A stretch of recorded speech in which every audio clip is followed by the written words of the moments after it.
Hello बच्चों, नमस्कार आप सभी को। आज इस 35वें दिन के वीडियो में मैं आपको DSSB TGT के पेपर्स के 20 महत्वपूर्ण प्रश्नों को हल कराऊंगा। यदि आप इस चैनल पर नए हैं तो इस चैनल को सब्सक्राइब कर लीजिए। इस चैनल पर प्रतिदिन भूतपूर्व संगीत की प्रतियोगी परीक्षाओं के पेपर्स को हल कराया जाता है।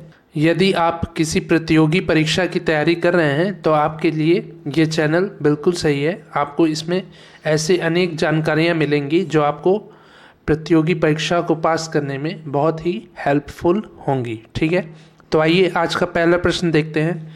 आज का पहला प्रश्न है, विष्णु दिगंबर पलुस्कर का जन्म हुआ।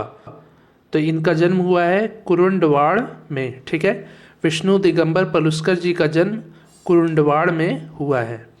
इसके बाद अगला प्रश्न है, अभिनव राग मंजरी के लेखक हैं। अभिनव राग मंजरी के लेखक हैं विष्णु नारायण भातखंडे जी। विष्णु नारायण भातखंडे जी अभिनव राग मंजरी के लेखक हैं।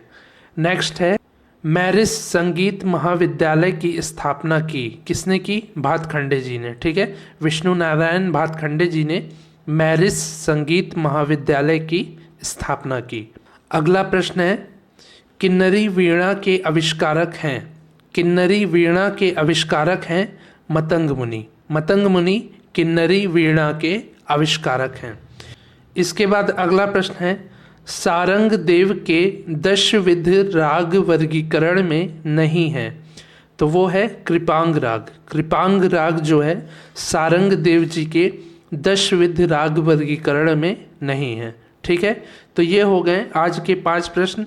इसके बाद है 6वां प्रश्न, अमीर खुसरो थे। अमीर खुसरो जी खिलजी काल में थे। ठीक है, खिलजी काल में अमीर खुसरो जी थे। नेक्स्ट है, गोधूली और प्रातः काल में गाए जाने वाले राग कहलाते हैं। तो ऐसे रागों को कहते हैं संधि प्रकाश राग। गोधूली काल और प्रातः काल, इन दोनों कालों में जो राग गाए जाते हैं उनको संधि प्रकाश राग कहते हैं, और जो प्रातः काल गाए जाते हैं उनको प्रातःकालीन संधि प्रकाश राग कहते हैं, और जो शाम के समय गाए जाते हैं, सूरज ढलते वक्त गाए जाते हैं, ऐसे रागों को सायंकालीन संधि प्रकाश राग कहते हैं। इसके बाद अगला प्रश्न है, चतुर्दंडी प्रकाशिका के लेखक हैं। चतुर्दंडी प्रकाशिका ग्रंथ के लेखक हैं वेंकट मुखी। वेंकट मुखी जी चतुर्दंडी प्रकाशिका ग्रंथ के लेखक हैं। नेक्स्ट है, 3 ताल के चौगुन में मात्रा की कुल संख्या होती है। तो वो है 16 मात्रा। 3 ताल के चौगुन में मात्राओं की कुल संख्या होती है 16। इसके बाद अगला प्रश्न है, पलुष्कर ताल पद्धति में खाली का चिन्ह है। तो वो है प्लस। पलुष्कर ताल पद्धति में खाली का चिन्ह प्लस से दर्शाया जाता है। ये हो गए 10 प्रश्न। इसके बाद आता है 11वां प्रश्न। 11वां प्रश्न है, पलुष्कर पद्धति में मंद्र सप्तक के स्वरों को लिखा जाता है। तो पलुष्कर जी की पद्धति में मंद्र सप्तक के स्वरों के ऊपर बिंदी लगाकर लिखा जाता है। ठीक है, जैसे ये सा है, सा के ऊपर बिंदी लगाएंगे तो पलुष्कर जी की पद्धति के अनुसार ये हो गया मंद्र सप्तक का सा, परंतु भातखंडे जी की पद्धति के अनुसार ये हो गया तार सप्तक का सा। उम्मीद है आपको समझ में आया होगा। इसके बाद अगला प्रश्न है, राग रागिनी वर्गीकरण में मत नहीं है। राग रागिनी वर्गीकरण में ब्रह्म मत नहीं है। ब्रह्म मत नहीं है राग रागिनी वर्गीकरण में।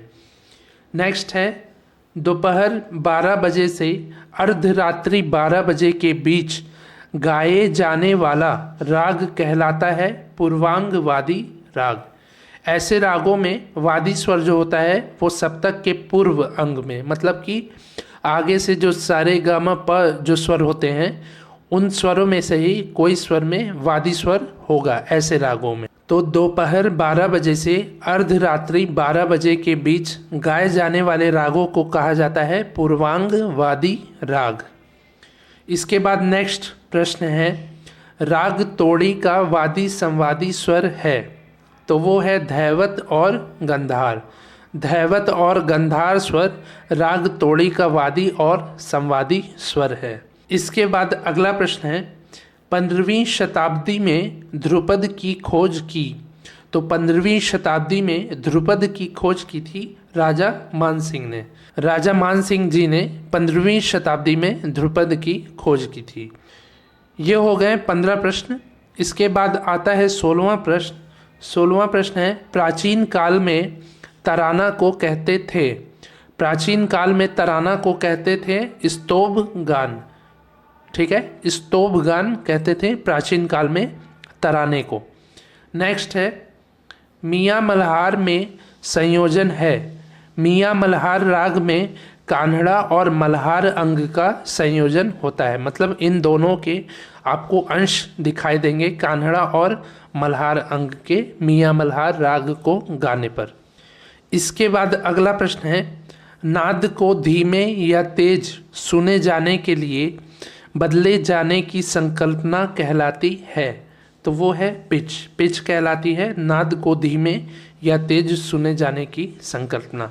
अगला प्रश्न है, प्राचीन 22 श्रुतियों में ऋषभ का स्थान है। तो प्राचीन जो 22 श्रुतियाँ बताई गई हैं उसमें ऋषभ का स्थान है 7वीं श्रुति पर।